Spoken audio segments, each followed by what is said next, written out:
देखिए, आज जयंत चौधरी जी ने, जो लोकदल के राष्ट्रीय अध्यक्ष हैं आरएलडी के, उन्होंने जितेंद्र कुमार हाथी को उड़ीसा का स्टेट प्रेसिडेंट डिक्लेयर किया। मैं उसी को डिक्लेयर करने यहाँ आया हूँ। और ये एक एनर्जेटिक यूथ लीडर हैं। इनके फादर सेवा दल में लगातार प्रदेश अध्यक्ष रहे कितने वर्षों तक। ये ओबीसी का एक बड़ा चेहरा है यहाँ का, उड़ीसा का, इसलिए इनको ये जिम्मेदारी दी गई है।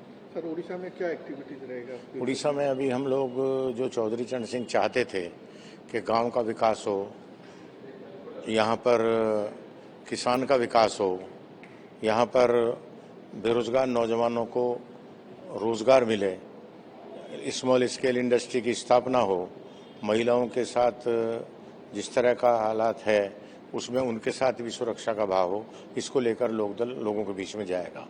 राष्ट्रीय स्तर पर अभी आप क्या कार्यक्रम चल रहा है? राष्ट्रीय स्तर पर भी हमारा वही चल रहा है। हमारी पार्टी पूरे देश में, जो चौधरी चरण सिंह जी कहते थे, महात्मा गांधी कहते थे, गांव एक इकाई है। और गांव का अगर विकास नहीं होगा, जैसे गांव का विकास नहीं करोगे तो लोग शहरों की तरफ भागेंगे। आज जो शहरों पर दबाव बन रहा है वो इसलिए बन रहा है, गांव में अच्छी सड़कें नहीं है, गांव में अस्पताल नहीं है, गांव में स्कूल नहीं है, गांव में मार्केटिंग की व्यवस्था नहीं है, मार्केट नहीं है, तो आदमी बाजार भागता है। इसलिए ऐसी व्यवस्था हो कि वहाँ पर गांव के लोगों को सारी सुविधाएं मिलें, तो फिर कोई भुवनेश्वर और कटक में रहने नहीं आएगा, क्योंकि गांव पॉल्यूशन फ्री है। ये जो दिल्ली, कलकत्ता, बॉम्बे, चेन्नई, ये महानगर आबादी के दबाव से दब गए हैं। इन पर आबादी का बोझ पड़ रहा है, इन पर जनसंख्या का जो इतना बोझ पड़ा हुआ है कि वहाँ सारा सिस्टम फेल हो गया।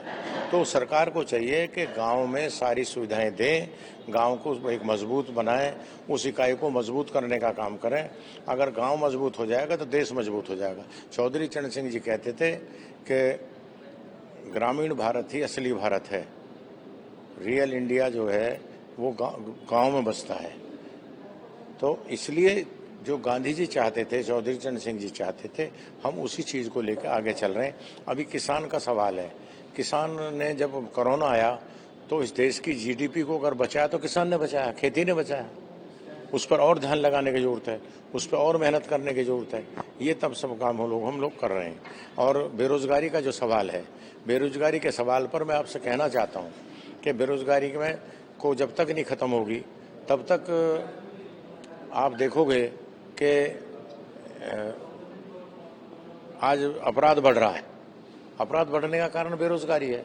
कश्मीर में आतंकवाद हो, नक्सलाइट का मामला हो, कहीं भी अपराध हो। मेरा साफ कहना है कि बेरोजगारी अपराध की जननी है। अपराध खत्म करना तो रोजगार दो, और उसका एक ही रास्ता है हिंदुस्तान में रोजगार बड़ी फैक्ट्रियों से नहीं मिल सकता। ये कुछ बड़े पैसे वाले लोग, बड़े लोग, विदेशी लोग के सब हम मल्टी मिलियनर हैं, हम इतनी बड़ी फैक्ट्री लगाने ना। बेरोजगार लड़कों को छोटा छोटा इंडस्ट्री लगाओ, कॉटेज इंडस्ट्री लगाओ, साबुन, कपड़ा, जूता, दिया सलाई, आपके कॉपी, किताब, पेन, पेंसिल, ये मोमबत्ती हाथ से क्यों नहीं बन सकते? इनको हाथ से बनवाओ। जब ये हाथ से बनेगा तो इसमें करोड़ों लोग इसमें लगेंगे। आज सड़कों पे लड़के थाली घूम रहे हैं, उसका रास्ता सिर्फ जो गांधी जी चाहते थे, चौधरी चरण सिंह जी चाहते थे कि लघु उद्योग लगाओ, स्मॉल स्केल इंडस्ट्री। एमएससी जो एक महकमा भी है, लघु उद्योग महकमा जो है, उसको इस पर ध्यान देना चाहिए। जयंत चौधरी जी स्किल डिपार्टमेंट के कैबिनेट मंत्री हैं, उनसे भी मैंने बात की है। वो भी उड़ीसा में हम लोग अपने शिक्षण संस्था लगाएंगे, यहाँ के लोगों को ट्रेंड करेंगे।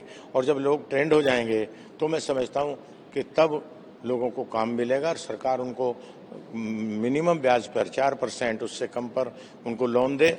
और उनको लोन मिलने के बाद फिर वो अपनी के यूनिट लगाएं, उसमें खुद काम करें, अपनी पत्नी को कराएं, अपने भाई को कराएं, अपने साथ दोस्तों को कराएं, तब ये देश मजबूत होगा। क्योंकि जब तक ये दोनों हाथ खाली रहेंगे तब तक देश मजबूत ताकतवर नहीं बन सकता। ये मेरा कहना है। सर, अभी खबर आया है कि पुरी में जो भगदड़ मचा है उसमें 3 लोगों की डेथ हो गया, 6-7 लोगों सीरियसली इंजर्ड भी है। तो क्या कारण है आप मानते हैं? देखिए, ये मिसमैनेजमेंट है और मुझे ये दुख की घटना है। मैं आरएलडी की तरफ से संवेदना प्रकट करता हूं उन परिवारों के लिए, उन जिनकी डेथ हुई है, या जो घायल हुए हैं और मैं सरकार से मांग करूंगा कि उनको उचित मुआवजा दिया जाए, उनके परिवारों का ध्यान रखा जाए, उनके परिवारों के लोगों को एक एक नौकरी का इंतजाम किया जाए, भले वो कहीं के हों। और सवाल ये है कि सरकार को, वहाँ के अधिकारियों को ये चाहिए था कि वो इस तरह के पास ना बांटते, इस तरह की भीड़ वहाँ नहीं इकट्ठी होती कि आम आदमी को भगदड़ में शरीक होना पड़ा। तो ये दुखद घटना है और इसकी जांच होकर दोषियों को सजा मिलनी चाहिए। सर, वीआईपी कल्चर के कारण उनके लिए स्पेशल रोड, अब देखिए वीआईपी कल्चर भी कई दफे, वीआईपी कल्चर भी कई दफे नुकसानदायी होती है, इस पर भी रोक लगनी चाहिए। ये बिल्कुल गलत बात है कि वीआईपी कल्चर की वजह से आम आदमी मारा जाता है, तो वो भी एक गलत काम है।